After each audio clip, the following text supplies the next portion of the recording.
Welcome to the Fit Vegan Podcast, the show where we help you optimize your health, fitness, and mindset on a whole food, plant-based lifestyle.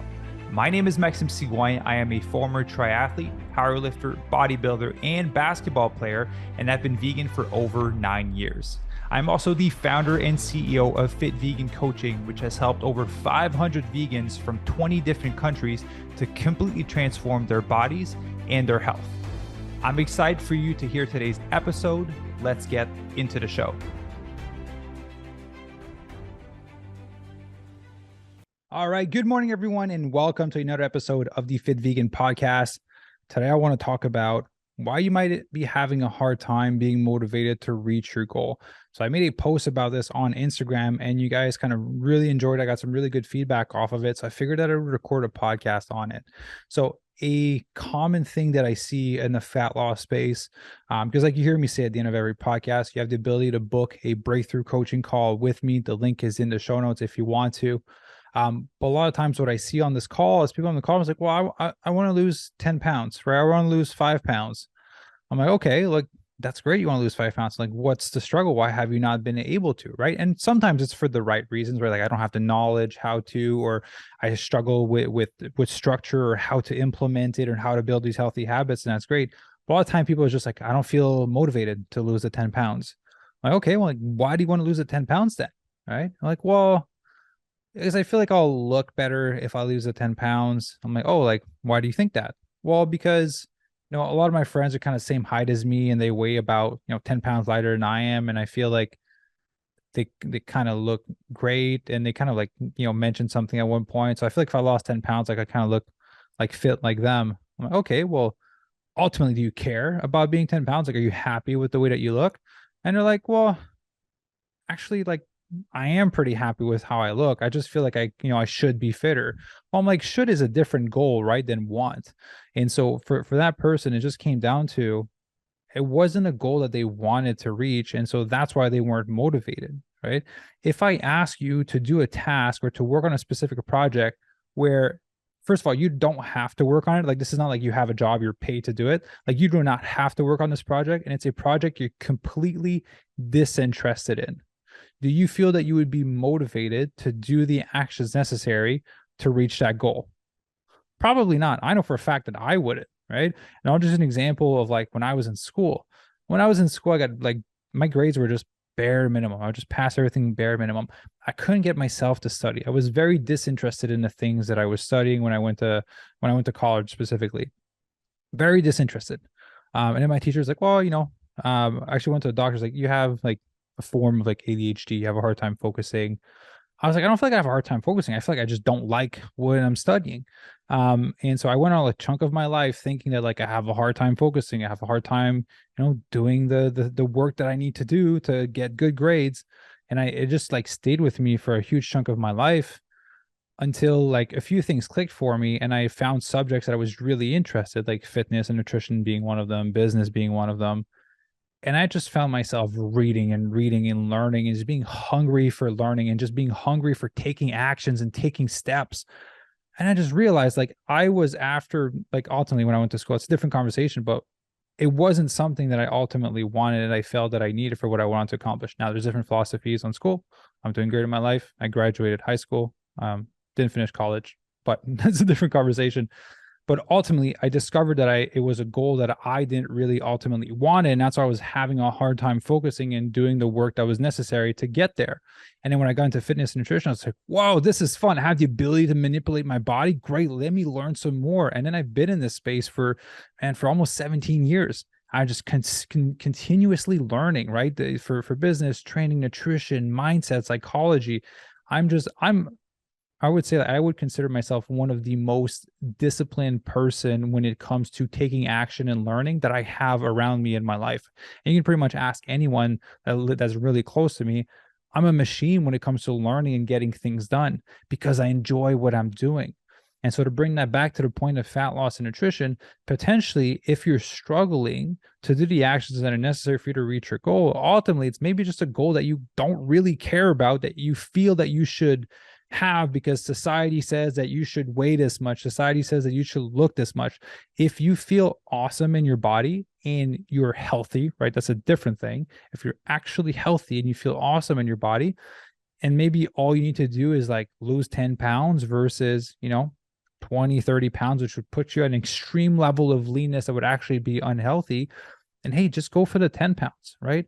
At the end of the day, if you genuinely struggle to take the actions, potentially because it's not a goal that you actually care about, because if you actually cared about it and it actually had such a high degree of importance in your life, you would actually have no issues following through on the steps that you would have to do to get to your goal, right? I don't want to use, I'm a very logical person in the metaphors and in the things that I use. This one's a bit extreme, but gun to the head, you have to work out 4 times a week and eat clean for 6 months to save your parents, right? Whatever it may be.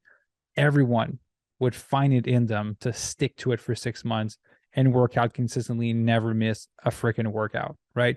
Because the degree of importance that these activities are associated to just went at the top of your list. You're not even thinking about money, you're not even thinking about career or friends. For the next 6 months, you're working out and eating healthy because there's your parents' life on the line, right? Again, extreme analogy, but it just goes to show like we have an internal list of what's important to us. And if certain things are not at the top of the list, then therefore they're at the bottom of the list. And then those are the areas that we struggle to take action on. And so, big fan of Tony Robbins' work. We don't take action toward things unless there's a high degree of pain. If there isn't enough pain, we won't take action on it, right? Gun to the head, that's basically bringing pain to the specific scenario. Therefore, it goes at the top of the list. And so if something is at the bottom of your list, and like, I struggle to take action towards it, you can self-create that pain in more in a psychological way versus a physical way. Because a physical way of it, let's just say you have to lose 30 pounds to be at your healthy BMI, like your doctor's like, hey, cholesterol is high, like you really need to lose weight. Well, a physical pain would be, and if you're not waking up at 30 pounds, like, okay, go put on another 50 pounds, be in pain, and then come back. All right. It sounds silly to say, but that's generally what needs to happen to people for them to realize and put it at the top of their list when it comes to a degree of importance and for them to actually take action on it. Right. And so it doesn't make sense to tell someone, go put on another 50 pounds and come back. But subconsciously, that's what some of you guys are doing, right? Like, I want to lose 30 pounds and then it escalates to 40, 50, 60 pounds.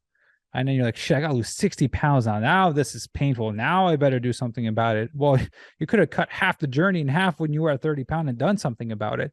So psychologically, what you can do is just take the time to sit down and reflect. Okay, this is just an example. I'm 30 pounds overweight. How is this affecting my life? How is it affecting quality of my life? I feel uncomfortable in my skin. I don't feel confident when I'm in bed with my partner. I don't feel confident at work. I don't feel like I have control over myself. I don't feel like I control my body or my mind. It just does what it wants to do. And I'm like stuck trying to catch myself. I make bad decisions. I'm out of breath. I don't have any energy. So I'm stuck drinking coffee, but coffee makes me anxious. That makes me feel like shit, right? Like, start analyzing how it's impacting your life in a negative way, the extra weight that you're carrying or whatever that thing is that you want to improve on. And then that'll help you psychologically create that pain without you adding more to the plate, and hopefully bring that up into your list of what's important to you so that you take action on it, right? So motivation, commitment, all these things is literally all about psychology, and the physicality of it is where a lot of the pain is associated for some people, right? Getting the cancer diagnosis, getting the heart attack, stepping in on the scale and seeing that we're like 100 pounds overweight, whatever it may be. The physicality of it is what adds to the degree of severeness that brings it up into our list of importance. But ultimately, it's a psychological issue that we need to address, because once we make the choice in our head, our life starts to change, right? Nothing externally needs to happen. It's more of an internal shift. Once the internal shift happens, then you start to act differently on the outside. You start to seek for help. You start to make healthier decisions. You start to, walk more, start to do your workout. And so the outcome I'd love for you to get out of this podcast is, if you're currently struggling with weight loss, ask yourself a few questions. Is this actually my goal that I'm trying to go after? Like, dive deep, right? The 7 whys. I want to lose 20 pounds. Why? Because I feel uncomfortable in my skin. Why? And then continue going 7 whys deep. And ultimately, at the end, you'll probably get the real reason as to why you want to reach that goal. If you can't get it, then ultimately it's not your goal. Second, is it actually important to you, right? If you're genuinely not taking action towards it, it's not that important to you, because if it was, you would, right? Gun to the head brings the degree of importance up. So if you're not taking action towards it, it's not that important to you. And it's fine, right? If you say you want to lose 20 pounds, but you don't want to do the work to get there, and it's not that important to you, then that's your choice, right? No one's going to force you to make this important. I'm not here to force you to make it important. What I'm here to warn you is, like, if you continue down this trajectory and you need to explore that, where is that going to lead you in 5 years or 10 years? Is that going to lead you to still be 20 pounds overweight? Or is it going to lead you to be 50 pounds overweight or 100 pounds overweight with your current habits and the environment that you've created for yourself, right? Explore that before you make a decision. And I promise you, once you get in alignment with a goal that you're actually excited about, it becomes so much easier to take the necessary steps. Now, will you always want to take the necessary steps? No, but the pain or the reason as to why you want to do it will push you on those days to show up, right? I always tell my members, if you feel like 10% for the day, give 100% of that 10%, right? If you feel 10% for a workout, give 100% of the 10% in the workout. We can compound 10%. We can't compound 0%. I'm a big fan of consistency compounds. So if you show up to the gym 4 times a week, it'll compound a lot more than if you show up once a week to the gym, right? Once a week is better than nothing. If you show up 0 times a week, there's not going to be any progression. So consistency compounds. The art of showing up will happen once you actually have a goal that you're excited about, or that is actually really high on your priority list. So hope this podcast is helpful, because I see a lot of people think that there's something wrong with them because they can't take the actions towards their goal. I think ultimately it's just not something you actually care about, and potentially you should explore what is that goal that you actually want to do. And, the actions kind of fall by themselves. And then once you're ready to take that steps, then we can definitely have a different conversation. I can definitely record a different podcast on it, but now it's about like taking imperfect action, seeing failure as learning. There's so much more that goes into the psychology of building and winning after. But without a clear goal, right, there's no way for you to score, right? There's nothing for you to do. And so get very clear on why you're here, why you want to do your goal, and how it's going to impact your life if you don't reach it. If it doesn't impact your life in a negative way, then ultimately you're never going to take action on it, because it's not going to create any pain for you. Humans are driven by running away from pain. Basically, we want to move away from pain. If something appealing was exciting to us, we would just think of having the big house and the car and having all of these things, and we would naturally be driven to go and get them, right? I'm not driven towards the positive things. I'm trying to step away from the negative things, and ultimately that is pushing me forward. That's human psychology, right? As much as we have to think positive thoughts and all that, like that helps, but ultimately we're trying not to go back to where we were before, because it was very painful, and that's what's allowing us to move forward. So get clear on that, get clear on the goal, and I promise you'll see a massive difference in your level of, quote unquote, motivation when you want to take action. It's going to be a huge difference. So hope this podcast was valuable, was helpful today. Definitely love talking about mindset, because ultimately that's the thing that's going to change your life, your body, your health, your career, your relationship, and everything. It's always work in progress. I'm not perfect. I try to take my own medicine at all times, which is something one of my mentors passed on to me many, many years ago. It's been a valuable piece of information. And so, right, trying to take your own medicine, practice what you preach, and continue to improve yourself. So hope you enjoyed this episode, and I will see you in the next one. Ciao.